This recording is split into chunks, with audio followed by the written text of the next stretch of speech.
नमस्कार। इजराइल ने दोबारा एक धमाका किया है। इस बार धमाका बम से नहीं किया गया है, डिप्लोमेटिक तरीके से किया गया है। यहां पर बात महत्वपूर्ण यह बन जाती है कि इजराइल ने एक नए देश को जन्म दे दिया। जी हां, और उसका नाम है सोमालिया लैंड। और इजराइल पहला देश बना जिसने उस देश को मान्यता भी दे दी। क्या है पूरी बात, जरा समझिए। आपको पता होगा कि अफ्रीका में एक देश है सोमालिया, जो हॉर्न ऑफ अफ्रीका के अंतर्गत में आता है। हॉर्न ऑफ अफ्रीका में सोमालिया, जिबूती, इथोपिया और इरिट्रिया, ये 4 देश आते हैं। पूर्वी क्षेत्र में पड़ता है। ये है सोमालिया, जो आप देखिएगा ये परंपरागत रूप से ये सोमालिया है। और ये सोमालिया के बगल में ये इथोपिया है और यहाँ ऊपर में इसका जिबूती है। इजराइल ने क्या किया, जरा समझिए। इजराइल ने इस क्षेत्र को जिसको कहा जाता है सोमालिया लैंड, उसको एक देश के रूप में मान्यता दे दिया। और ऐसा वह पहला देश बना मान्यता देने वाला। आप कहेंगे क्या बात है, कुछ तो रहा होगा, ऐसे ही धुआं नहीं उठ रहा है। आग होगी तभी तो कुछ ना कुछ हुआ होगा। तो यहां पर बात समझिए, हुआ यह है कि 1991 से जो सोमालिया का एक ये वाला जो क्षेत्र है, जो अंदर वाला क्षेत्र है, उसने शुरू से अपने आप को एक अलग देश घोषित कर रखा था, लेकिन कहीं पर भी उसको मान्यता नहीं मिली।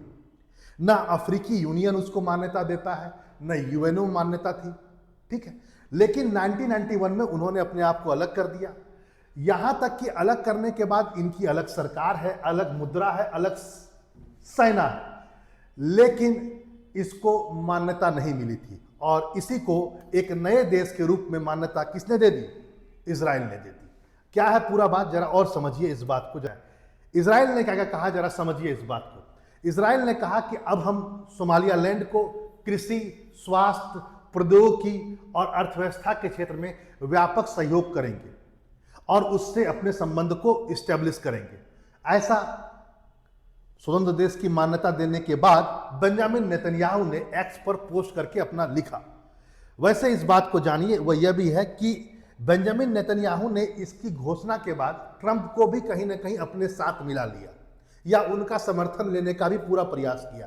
उन्होंने कहा कि यह डोनाल्ड ट्रंप के विजन के अनुरूप है। क्यों? क्योंकि डोनाल्ड ट्रंप अब्राहम एकॉर्ड के बहुत बड़े पक्षधर हैं और उन्हीं के इनिशिएटिव पर, यानी उन्हीं के कारण अब्राहम एकॉर्ड हुआ। और इस देश को जो मान्यता दी गई है, वो अब्राहम एकॉर्ड को और ज्यादा मजबूती प्रदान करेगा। आप कहेंगे ये क्या है अब्राहम एकॉर्ड, तो जरा सुन लीजिए बात और जरा समझिए। हुआ क्या था कि जब डोनाल्ड ट्रंप पिछले बार बने थे राष्ट्रपति, तब उन्होंने 2020 में इजराइल और अरब देशों के बीच संबंध को सुधारने के लिए इजराइल से कुछ देशों की दोस्ती करवाई और उनके बीच संधि हुई, और इसी का नाम दिया गया है अब्राहम एकॉर्ड। शुरुआत में केवल संयुक्त राज्य अमीरात यानी यूएई और बहरीन ने इनके साथ संबंध बनाए, राजनीतिक संबंध डेवलप किया और इजराइल को एक देश के रूप में मान्यता दी, क्योंकि अरब देश हमेशा इजराइल को एक भगोड़ा मानते हैं और फिलिस्तीन पर अधिकार करने वाले देश के रूप में देखते थे। क्योंकि अमेरिका और इजराइल के बीच बहुत अच्छी दोस्ती है, दोनों लगभग एक ही विचारधारा वाले लोग हैं, इसलिए अमेरिका के नेतृत्व में यह काम किया गया। आगे चल करके अब्राहम एकॉर्ड पर सूडान और मोरक्को ने भी साइन कर दिया। इस बात को आप समझे, यानी ये सारे देश अब इजराइल के दोस्त हैं, डिप्लोमेटिक संबंध है, इजराइल को एक देश के रूप में अंदर ही अंदर मान्यता दे दी है। ठीक है, अब जरा समझिए हुआ क्या कि जो सोमालिया लैंड है, वहां पर उसकी अलग एक राष्ट्रपति है, अब्दुल्ला रहमान मोहम्मद अब्दुल्लारी। ये बहुत दिन से कह रहे थे कि हम भी अब्राहम एकॉर्ड में जुड़ना चाहते हैं, लेकिन सोमालिया का अंग हम रहेंगे तो हम कभी नहीं जुड़ पाएंगे। तो इजराइल ने बोला चलो तुमको हम मान्यता दे रहे हैं एक नया देश के रूप में, अब तुम अब्राहम एकॉर्ड में घुसने के लिए तैयार हो जाओ। और बाकायदा इन्होंने ट्रंप के लिए एक संदेश भी भेजा, यानी किसने? जो सोमालिया लैंड के राष्ट्रपति हैं, कि ट्रंप महोदय हम तैयार हैं अब्राहम एकॉर्ड में साइन करने के लिए, आप हमें भी मान्यता दे दीजिए अब एक देश के रूप में। अच्छा, सोमालिया लैंड को मान्यता देने के बाद, यानी एक तरह से इजराइल के द्वारा एक देश घोषित करने के बाद, जब ट्रंप से पूछा गया तो ट्रंप ने बड़ा गोलमोल जवाब दिया। न ट्रंप हाँ बोले न ना बोले, लेकिन ट्रंप ने एक चुस्की ली और कहा यह सोमालियालैंड है कहां। मतलब ट्रंप को भी पता है क्या हो रहा है, लेकिन फिलहाल वो कहने से बच रहे हैं। वैसे इस बात को भी जान लीजिए कि जैसे ही एक खबर आई, सोमालिया और अफ्रीकी संघ दोनों ने जबरदस्त ढंग से नेतन्याहू का विरोध किया और कहा कि यह मान्यता देना की कड़ी आलोचना की। सोमालिया के भीतर जो भी कुछ घटित हो रहा है, इसका केवल अफ्रीकी यूनियन ने नहीं, साथ ही साथ तुर्की और सऊदी अरब ने भी जबरदस्त ढंग से विरोध किया और अपनी आपत्ति दर्ज की, ऐसा बीबीसी न्यूज ने कहा। अब आते हैं आखिर इजराइल को केवल क्या इस चीज के लिए कि अब्राहम एकॉर्ड में एक देश और बढ़ जाएगा या एक क्षेत्र बढ़ जाएगा, क्या केवल यही एक कारण हो सकता है या और भी कारण है? तो इसके पीछे आपको समझना होगा कि कारण बहुत ही माइन्यूट नहीं, बहुत बड़े बड़े कारण हैं। जरा इस बात को समझिए। यह है सोमालियालैंड, ये पूरा का पूरा सोमालिया, ये सोमालियालैंड, ये गल्फ ऑफ अदेन में स्थित है और इधर रेड सी है और यहां पर है बाबल मंदिर। आप देख रहे हैं इस बात को। अब इस रेड सी से होता हुआ आपको पता है कि ये जो है क्षेत्र, यही आगे स्वेज कैनाल से होकर के जुड़ जाएगा। ये पूरा रास्ता यूरोप तक जाता है, जो व्यापार के लिए बहुत इंपॉर्टेंट है। और यहां पर जरा समझिए इस बात को, जब ये पूरा एरिया व्यापार के लिए इंपॉर्टेंट है यहां पर, तो आप समझ सकते हैं जिबूती। यहां पर जरा समझिए, यहां पर जिबूती में चाइना ने एक बहुत बड़ा मिलिट्री बेस बनाकर रखा हुआ है। क्या यूरोप और अमेरिका चाहेगा कि वह रास्ता जहां पर से शायद मैक्सिमम ट्रेड होता है यूरोप का, यूरोप के सामान जाते हैं, यूरोप से सामान आता है, वहां पर एक बगल में जिबूती देश में चाइना अपनी प्रेजेंस को लगातार और बढ़ा रहा है और सैन्य रूप से बढ़ा रहा है। तो वह चाहेगा कि ये सोमालियालैंड जैसा एक क्षेत्र बना करके वहां पर अपना बेस कैंप बनाए। यानी वाजिब है इजराइल आने वाले समय में अमेरिका के साथ मिलकर के इस क्षेत्र में यहां की स्वतंत्रता के नाम पर कि हम तुमको स्वतंत्र बनाए रखेंगे, बाहरी आक्रमणों से बचाएंगे, वह यहां पर एकदम इस स्ट्रेटेजिक पॉइंट पर एक मिलिट्री बेस बना देगा। इससे यूएस को भी फायदा होगा और इजराइल को, चाइना को काउंटर बैलेंस करने में। दूसरा, इसको भी जरा समझा जाए कि ये यमन का क्षेत्र है। यमन के जस्ट अपोजिट में है जिबूती भी और सोमालियालैंड भी। और यमन जो है यहीं पर है हूती, जो ईरान सपोर्टेड है, पूरा का पूरा ईरान सपोर्टेड सिया व्यक्ति। यानी और हूती एक प्रकार से इजराइल के कहने पर चलें तो आतंकवादी है। और ये हूती जो है वो आए दिन इजराइल पर हमला करते हैं, यहां पर आने वाले जहाजों को लूटते भी हैं।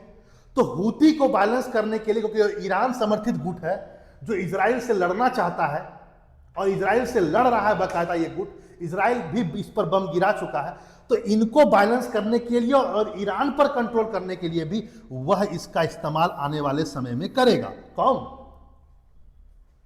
इजराइल। इसलिए इजराइल एक तरह से कहा जाए इस देश को मान्यता दे दिया, क्योंकि सोमालियालैंड से कोई खास सोमालिया, पूरे सोमालिया से उसको मतलब भी नहीं है। वह एकदम उस स्ट्रेटेजिक पॉइंट को हासिल करना चाहता है जहां से वह हूती को भी कंट्रोल करे और ये पूरा बाबेल मंडेब को भी कंट्रोल कर सके, अमेरिका और इजराइल दोनों। आगे और भी आइए, कुछ बातें और भी कहते हैं।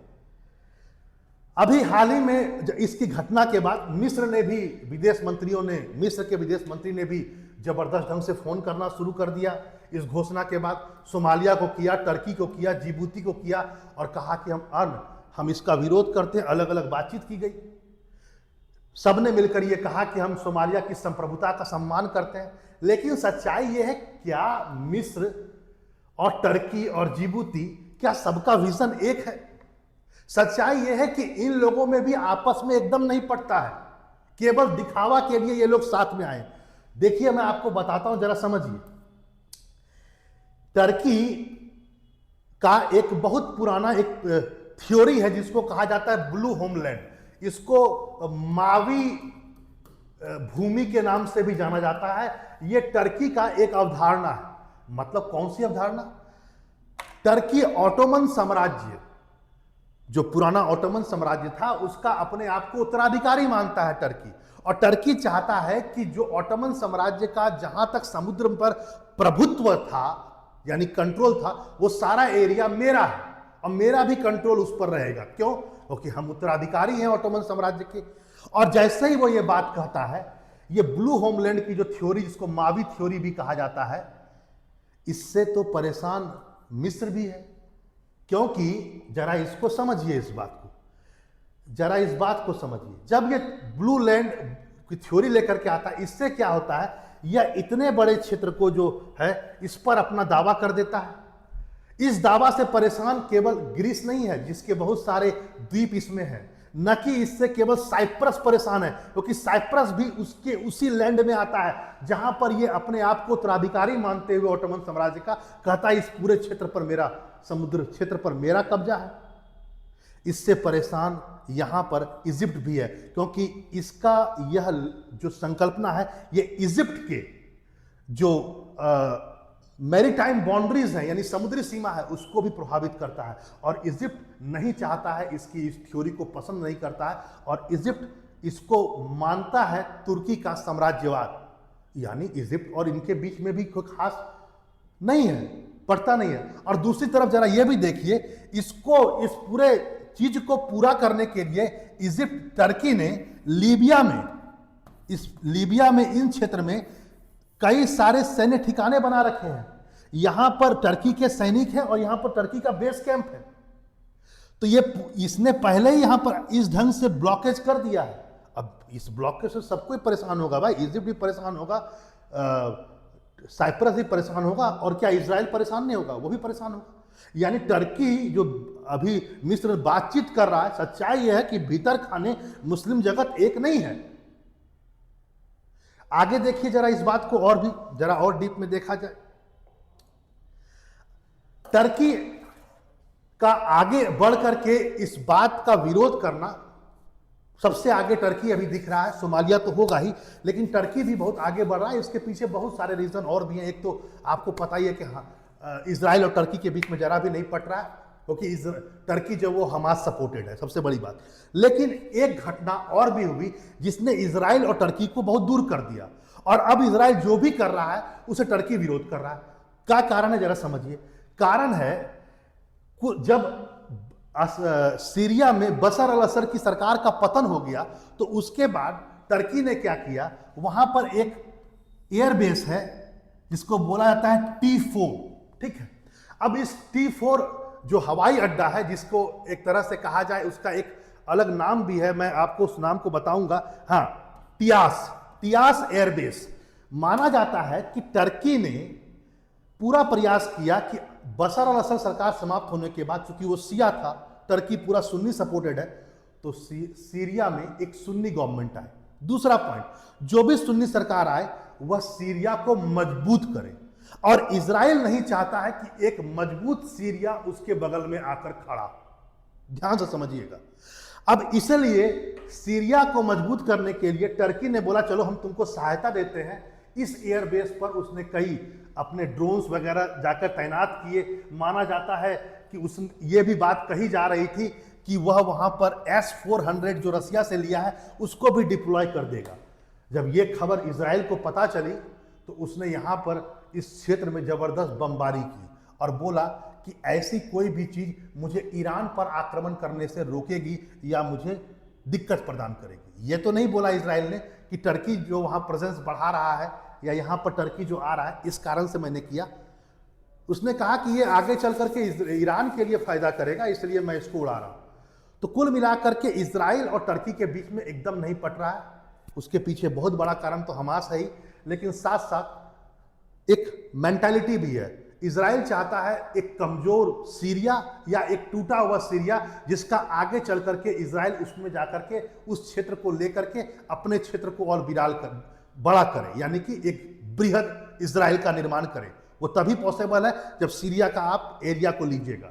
टर्की चाहता है सीरिया में एक ताकतवर सरकार बने। ताकतवर सरकार बनेगी तो इजराइल का पूरा फेनोमेना खत्म हो जाएगा। फिलहाल ये तो आपने इन सब चीजों को देखा कि आखिर इस क्षेत्र में लोग एक दूसरे का विरोध क्यों कर रहे हैं, लेकिन एक दूसरे से किसी का कुछ नहीं पट रहा है।